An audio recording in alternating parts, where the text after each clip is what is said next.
el hombre más poderoso del mundo fue derrotado. No por un ejército, sino por el fantasma de un sueño que no podía recordar. Su imperio se extendía hasta el horizonte, pero su mente se había convertido en una prisión de la que no podía escapar. Babilonia, la joya del mundo. Sus murallas eran tan anchas que los carros corrían sobre ellas. En el corazón de la ciudad, el palacio de Nabucodonosor se alzaba como una montaña de oro y lapislázuli, un testamento al poder de un solo hombre, Nabucodonosor. Su nombre era un trueno que hacía temblar a las naciones. Reyes se arrodillaban ante él. Su palabra era ley, su ira, un veredicto de muerte. Se consideraba a sí mismo el arquitecto de la realidad, un dios entre mortales. Pero esa noche, en la quietud de sus aposentos, bajo sábanas de la seda más fina, el rey no era un dios, era un hombre, y en la oscuridad su mente se convirtió en un campo de batalla. Un sueño lo atrapó. No era una fantasía efímera, fue una visión de una claridad aterradora, una tormenta de imágenes colosales y un futuro de metal y arcilla. Sintió el peso de la historia desplegándose ante sus ojos cerrados. Despertó con un grito ahogado. El sudor frío empapaba su cuerpo, su corazón martillaba contra sus costillas como un prisionero desesperado. El terror era real, tangible, una bestia invisible sentada en su pecho. Pero cuando intentó atrapar las imágenes, se desvanecieron. Eran como humo, como arena escurriéndose entre sus dedos. La grandeza, el terror, la advertencia, todo se había ido. Solo quedaba el eco, la certeza de que había visto su propio destino. Un rey que lo controlaba todo no podía controlar su propia memoria. Golpeó las almohadas de seda, su respiración agitada, llenando la habitación silenciosa. El sueño más importante de su vida se había convertido en un acertijo sin pistas. ¿Era una advertencia de sus dioses? ¿Una maldición de sus enemigos? El no saber era una tortura peor que cualquier pesadilla. Sentía que le habían entregado la llave del futuro solo para arrebatársela en el último segundo. Su impotencia se transformó en una furia helada. Si no podía encontrar la respuesta dentro de sí mismo, la arrancaría del mundo exterior. Su tormento personal estaba a punto de convertirse en el problema de todos los demás. No volvería a dormir hasta que el misterio fuera resuelto. El sol de la mañana se filtró por las cortinas, iluminando el rostro de un rey cuya paranoia había madurado en una crueldad absoluta. El alba trajo consigo una idea terrible y una sentencia de muerte. Llamó a sus sirvientes. Su voz era un susurro peligroso. Traed a todos los magos, los astrólogos, los encantadores, traed a todos los sabios de Babilonia. Su rey tiene una pregunta para ellos, y sus vidas dependerán de la respuesta. El sol de Babilonia ascendía, pero una sombra se cernía sobre los hombres más sabios del imperio. Fueron convocados con una urgencia que helaba la sangre. Magos con túnicas bordadas de estrellas, astrólogos cuyos ojos conocían los secretos del zodiaco, encantadores que susurraban a los espíritus. Entraron en el gran salón del trono, el corazón de Babilonia. El aire era denso, cargado con el perfume del incienso y la tensión palpable de un poder a punto de desatarse. Nabucodonosor estaba en su trono, pero no había rastro de la majestuosidad serena de un rey. Sus ojos estaban inyectados en sangre por la falta de sueño, su mandíbula apretada con una furia apenas contenida. Era una pantera enjaulada en su propio palacio. Los sabios se postraron ante él, sus frentes tocando el mármol frío. «He tenido un sueño», comenzó el rey, su voz resonando en el silencio sepulcral, «y mi espíritu se ha turbado por saber el sueño». Sus palabras eran simples, pero el peso detrás de ellas era inmenso.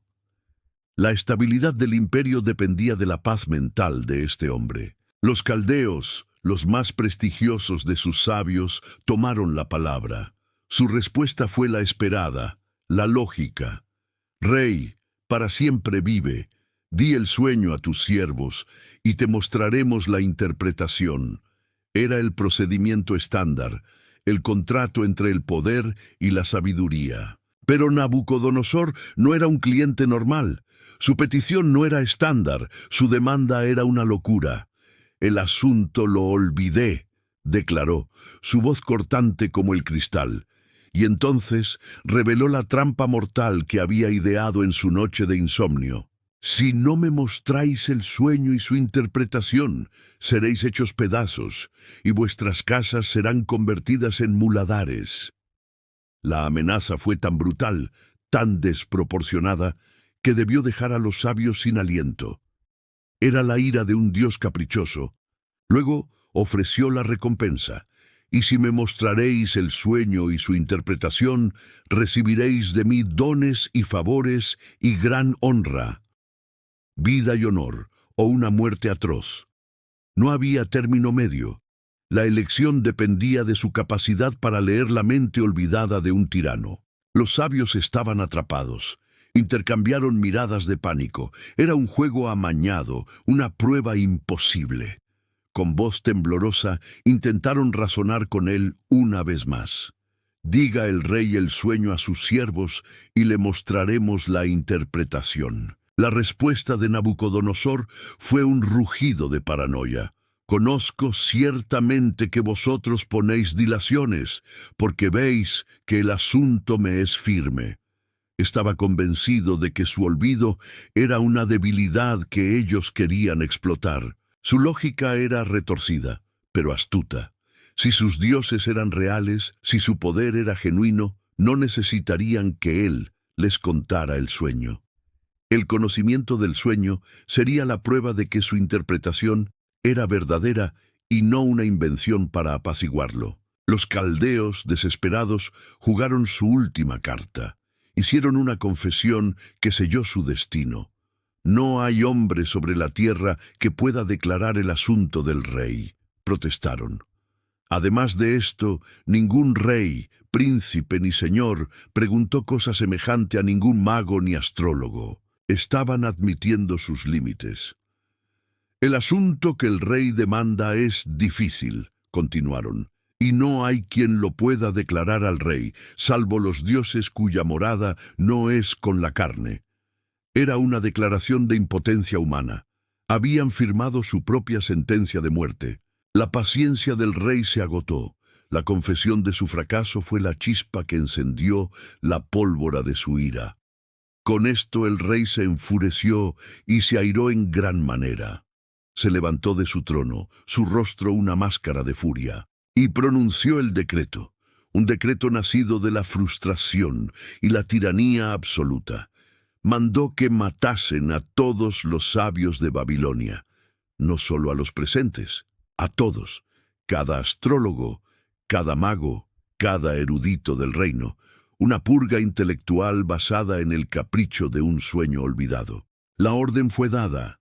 Arioc, el capitán de la guardia, el verdugo del rey, desenvainó su espada.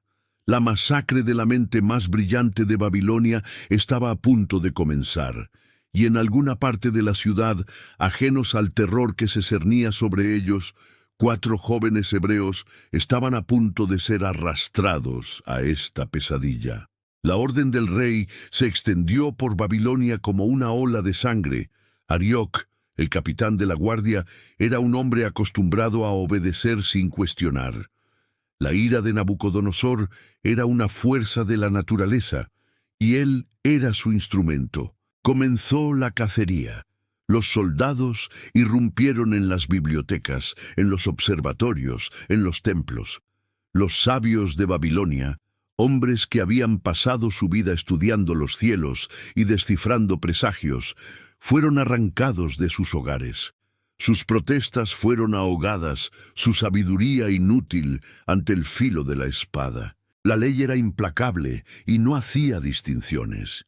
Entre los sabios de Babilonia se encontraban 4 jóvenes exiliados de Judá: Daniel, Ananías, Misael y Azarías. Habían sido seleccionados por su inteligencia y entrenados en la corte. Pero su sabiduría no provenía de los astros ni de los encantamientos. Arioc y sus hombres llegaron a la residencia de los jóvenes hebreos. La puerta se abrió para revelar no el pánico que esperaba, sino una calma desconcertante.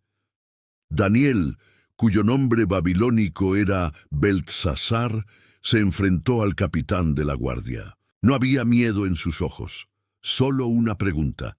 Pero no una pregunta de desesperación, sino de una lógica y una prudencia que detuvieron al verdugo en seco. Prudente y sabiamente, dice la Escritura. Daniel habló. ¿Cuál es la causa de que este edicto se publique de parte del rey tan apresuradamente? No cuestionó la autoridad del rey, sino la prisa del decreto.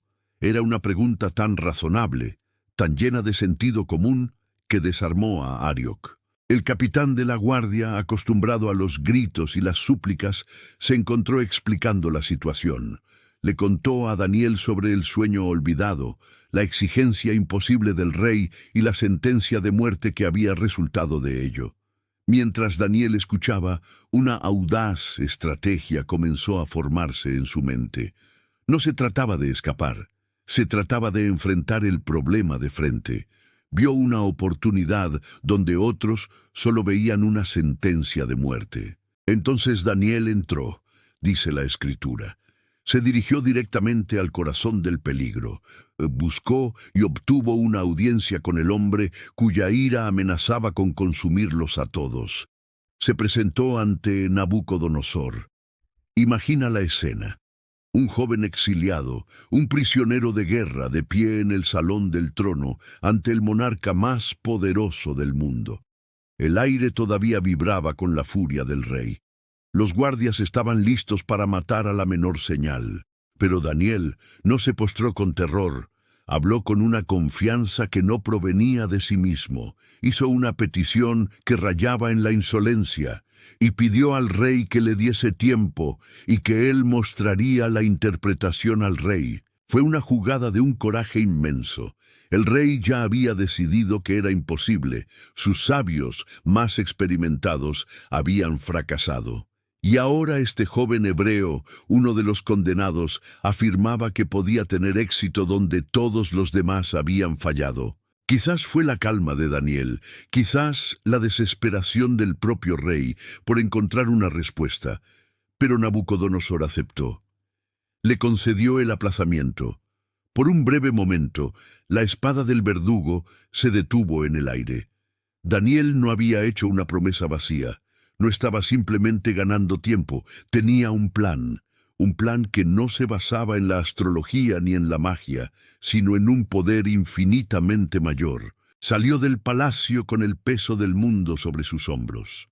La vida de cada sabio en Babilonia, incluida la suya y la de sus amigos, dependía ahora de su capacidad para descifrar un enigma que existía solo en la mente olvidada de un rey loco. El reloj había comenzado a correr. Daniel salió del palacio y el peso de su promesa lo siguió como una sombra.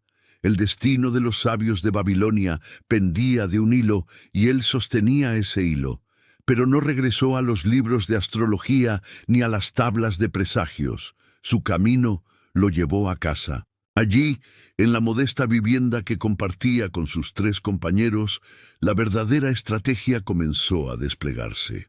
Hizo saber a Ananías, Misael y Azarías el asunto. Les explicó el sueño olvidado, el decreto de muerte y el tiempo precioso que había logrado conseguir. No los reunió para buscar una solución humana. No se sentaron a teorizar ni a adivinar. La sabiduría de Caldea había fracasado.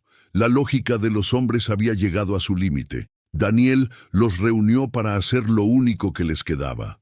Los reunió para orar.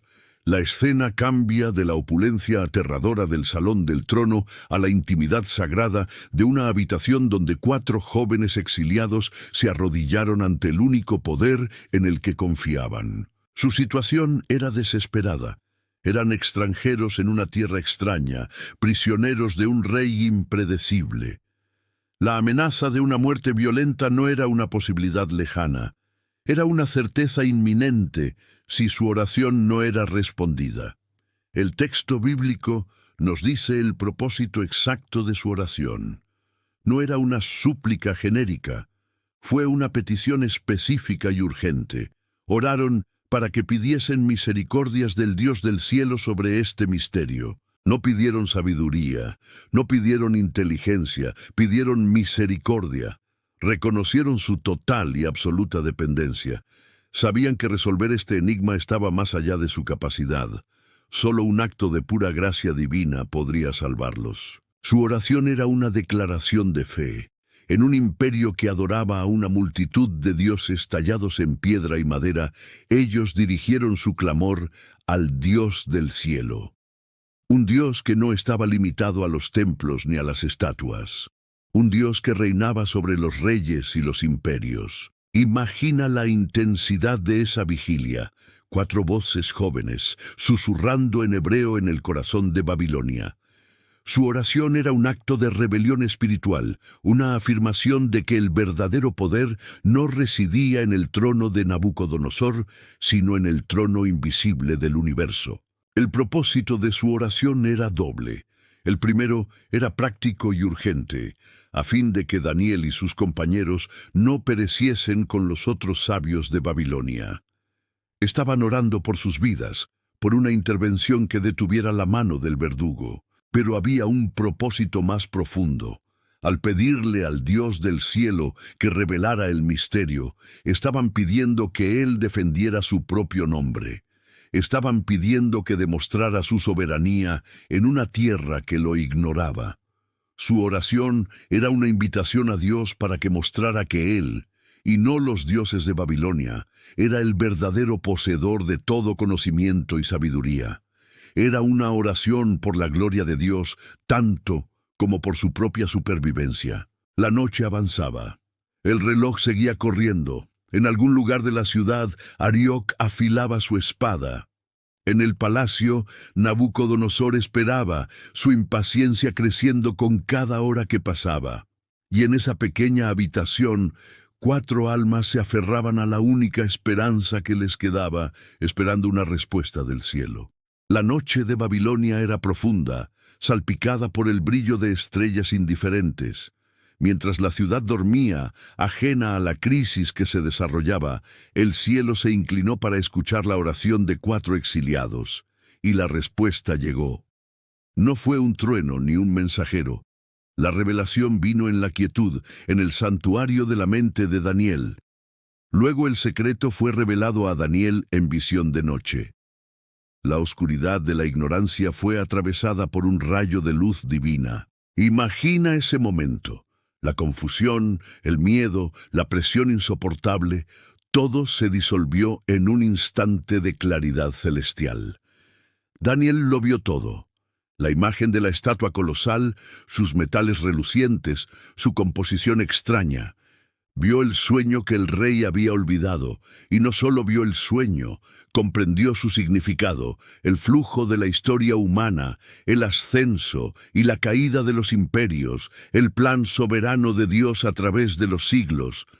Todo le fue revelado en esa visión nocturna. La solución al enigma que costaría la vida de tantos hombres ahora estaba en su poder. Su primer instinto podría haber sido correr al palacio, despertar al rey, anunciar su triunfo y salvar su vida.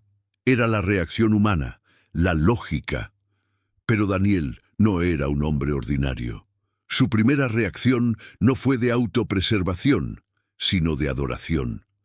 Antes de pensar en el rey, antes de pensar en sí mismo, se detuvo. Y en la quietud de la madrugada, su corazón se desbordó en una alabanza espontánea. Entonces Daniel bendijo al Dios del cielo. Se arrodilló no para pedir, sino para agradecer. Sus palabras, registradas para siempre, son una ventana a un alma anclada en lo eterno. Sea bendito el nombre de Dios de siglos en siglos, comenzó, porque suyos son el poder y la sabiduría. Reconoció la fuente. La sabiduría que acababa de recibir no era suya, Pertenecía a Dios y solo a Él. Su alabanza continuó, convirtiéndose en una profunda meditación sobre la soberanía de Dios, sobre la historia humana. Él muda los tiempos y las edades, quita reyes y pone reyes. En una sola frase, puso a Nabucodonosor y a su imperio en su lugar. Eran piezas temporales en un tablero de ajedrez cósmico, controlado por una mano superior. Da la sabiduría a los sabios y la ciencia a los entendidos, continuó. Reconocía que todo don, toda inteligencia, toda revelación es un regalo de la gracia de Dios. Estaba devolviendo la gloria a su legítimo dueño antes incluso de usar el regalo. Él revela lo profundo y lo escondido, conoce lo que está en tinieblas y con él mora la luz. Esta era su experiencia personal. Había estado en tinieblas y Dios le había traído la luz. Finalmente, su alabanza se volvió personal. A ti, oh Dios de mis padres, te doy gracias y te alabo, porque me has dado sabiduría y fuerza, y ahora me has revelado lo que te pedimos, pues nos has dado a conocer el asunto del rey. Incluyó a sus amigos, reconociendo que la respuesta fue fruto de su oración unida. Este momento de adoración es el verdadero clímax de la historia. Demuestra que para Daniel, salvar su vida era secundario a honrar a su Dios. Se aseguró de que el crédito estuviera en el lugar correcto antes de que el mundo tuviera la oportunidad de aplaudirlo.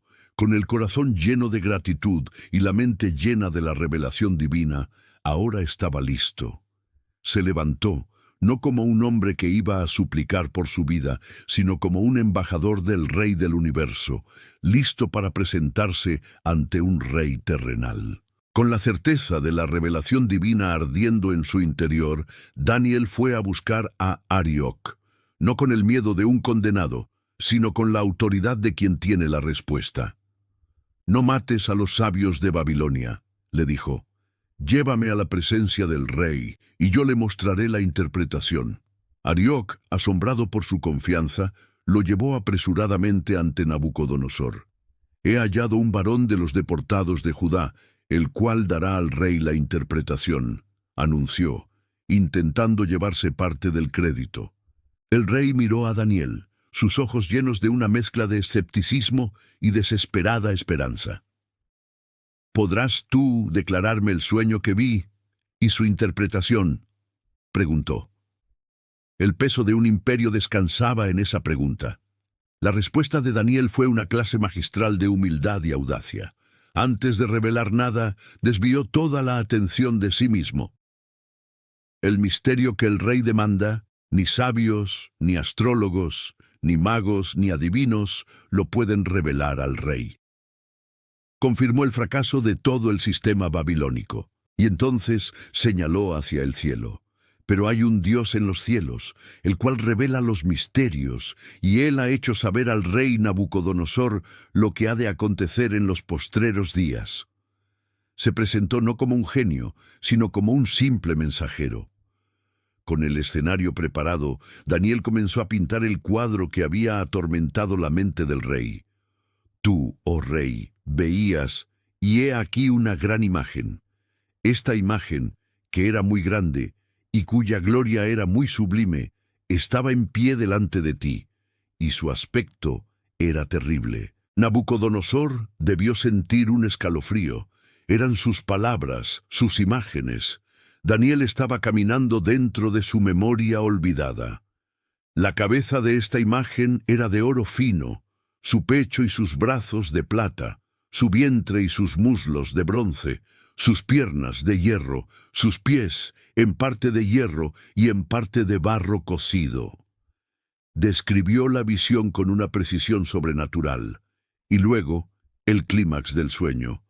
Estabas mirando hasta que una piedra fue cortada, no con mano, e hirió a la imagen en sus pies de hierro y de barro cocido, y los desmenuzó. Entonces fueron desmenuzados también el hierro, el barro cocido, el bronce, la plata y el oro, y fueron como tamo de las eras del verano, y se los llevó el viento sin que de ellos quedara rastro alguno.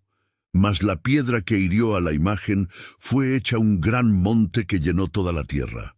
El sueño había sido revelado. El silencio en el salón del trono debió ser absoluto. Daniel había logrado lo imposible. Ahora venía la interpretación. Le explicó que la cabeza de oro era él, Nabucodonosor, y su imperio babilónico. Después de él, se levantarían otros reinos, representados por la plata, el bronce y el hierro, el imperio medo-persa, Grecia y el poderoso imperio romano. Describió la naturaleza decreciente en valor, pero creciente en dureza de estos reinos mundiales. Habló de los pies de hierro mezclado con barro, un reino dividido y frágil, fuerte en algunas partes, pero débil en otras. Un retrato asombrosamente preciso de los últimos días del poder imperial. Y finalmente, reveló el significado de la piedra. Y en los días de estos reyes, el Dios del cielo levantará un reino que no será jamás destruido. Desmenuzará y consumirá a todos estos reinos, pero él permanecerá para siempre. No era una piedra cortada por mano humana. Era una intervención divina, el reino de Dios, que vendría a aplastar los frágiles imperios de los hombres y a establecer un dominio eterno que llenaría toda la tierra. La revelación fue abrumadora. Nabucodonosor no solo había recuperado su sueño, había recibido una hoja de ruta profética de la historia del mundo y había sido confrontado con la realidad de que su glorioso imperio no era más que el primer capítulo de un libro mucho más grande. Su reacción fue la más impactante de todas. El hombre que se consideraba un dios, el tirano que había ordenado una masacre por capricho, se levantó de su trono, descendió los escalones y cayó sobre su rostro ante el joven esclavo de Judá. Entonces el rey Nabucodonosor se postró sobre su rostro y se humilló ante Daniel, y adoró, no al mensajero, sino al Dios del mensajero. Ciertamente, declaró el Rey del mundo, el Dios vuestro es Dios de dioses y Señor de los reyes y el que revela los misterios. El joven exiliado a través de la fe y la sabiduría divina no solo había salvado su vida, había detenido una masacre, había revelado el plan de Dios para la historia y había puesto al imperio más poderoso de la tierra de rodillas ante el verdadero Rey del universo. Gracias por acompañarnos en esta increíble historia de fe bajo presión. Si te ha inspirado cómo la sabiduría divina puede triunfar sobre el poder terrenal, nos encantaría leer tus pensamientos en los comentarios. No olvides suscribirte para no perderte ningún misterio. Agradecemos de corazón que te hayas quedado hasta el final. Que esta historia nos recuerde que en nuestras noches más oscuras, una oración es la llave que abre la puerta a la revelación. Nos vemos en las estrellas.